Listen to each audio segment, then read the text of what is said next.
Steps need to be taken to provide a vision of a future for young people.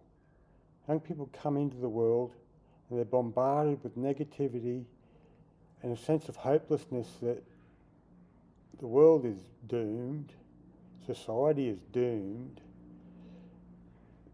and it instills in people a belief that whatever they do, their future is dark, bordering on non-existent. And whatever you fill people with this learning of hopelessness, they will behave accordingly. Young people need to understand that there is a future for themselves and there is direction that they can take to create a future for themselves, and they're in charge. And it won't be all beer and skittles. Life is always a struggle if you're living it the way you need to live it. Life is about achieving, and achievement only comes through effort and moving forward. It isn't about having things handed to you. You have no appreciation of what is given. You only have an appreciation of what you create and earn yourself. So to create change in our society and our youth, we need to try to encourage in our youth a belief in themselves, a belief that they have a future that is viable and worthwhile, and be able to demonstrate to them that they can create outcomes for themselves.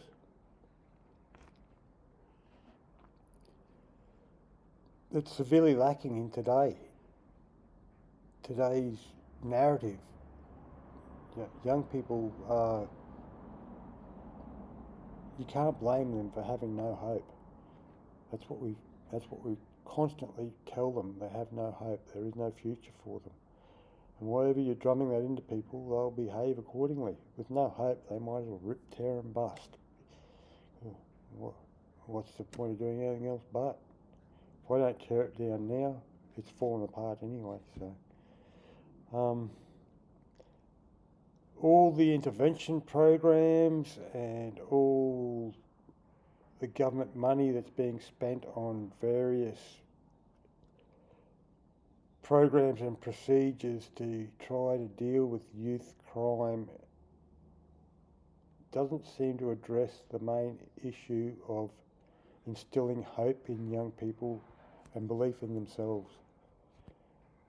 It's about, let's make them job ready and let's do this to make them conform, and let's explain the consequences of their negative actions and be punitive and hard, and it's negative, it's stick.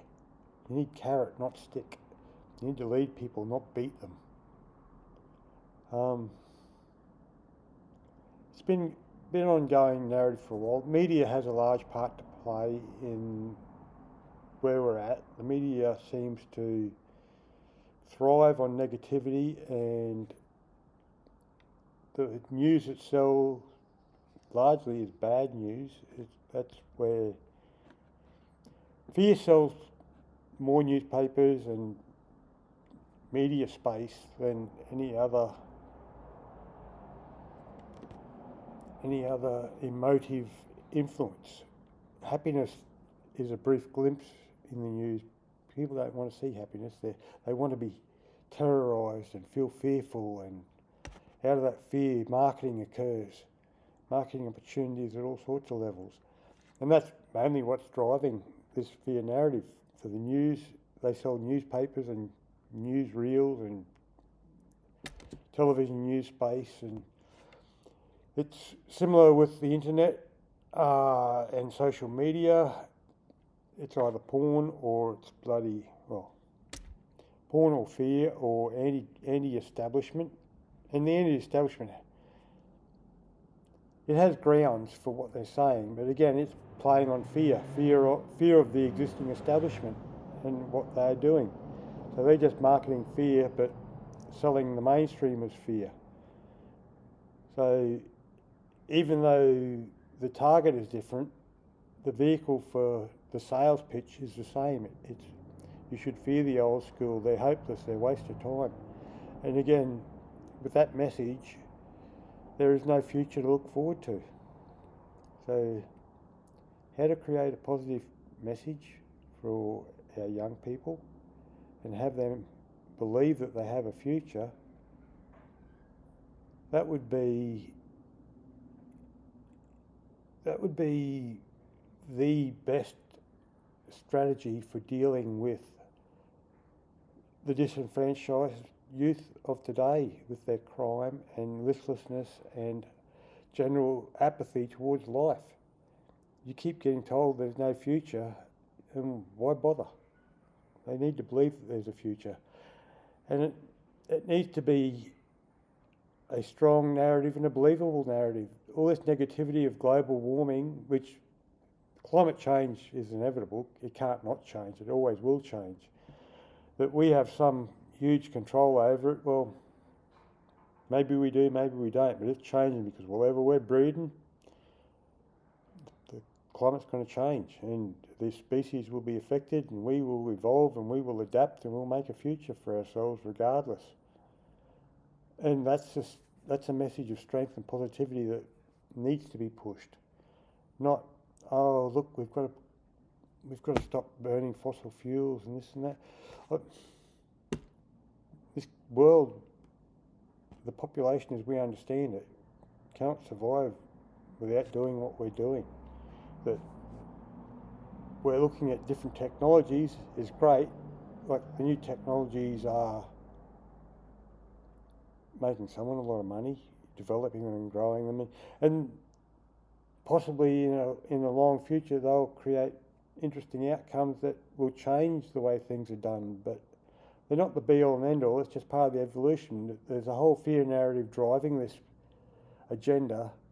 It means that companies that are receiving the funding for this change are getting supported by government and by a populace that is fed a message of fear by the government and the media.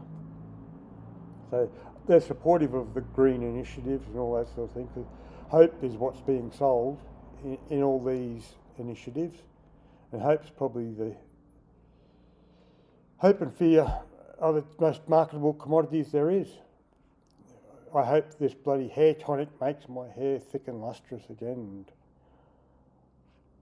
I hope this hair tonic stops my hair falling out. So you're selling hope and you're addressing fear. My hair falls out, who gives a fuck? I'll be a bald old man. But that was just an example off the top of my head while I'm looking at this mess of bloody hair on my fucking cowlick here. But anyway, so yeah, my thoughts are, if we can figure out how to sell a message of hope to our young people, we can help curb their antisocial behaviours and help create a belief in them that they have a future. And that's what they deserve from us, not negativity. Not that they're scum, not that they're fucking a blight, not that they're going to get locked up forever. They need to believe that by contributing, they will create a future for themselves, that they are in control of their future, that we haven't fucked it. It's just that a change is occurring. Things aren't. The planet is not fucked. The planet will shake us off as a species in 5, 10, 50,000 years like we were nothing. And the whole process will start again. Religion solved this problem for us for a couple of thousand years. People had belief in a religion and that served a purpose. Religion doesn't carry that sway anymore. People aren't that gullible, or they're not that interested, or don't know. The world's changing, and we need to change and adapt, and we need to encourage our young people to be a part of the process and lead the process. and believe that regardless of whatever happens, that they will survive, because they will. We'll get old and we'll die. The young people will take over, and hopefully they'll get old and they'll die, and their children will get old and they will die. But whatever we're breeding the way we are, the planet's going to change because we're going to outbreed the resources. So it's just inevitability that things will change, and life will be as good as what you make it. That's as positive as I can be about it.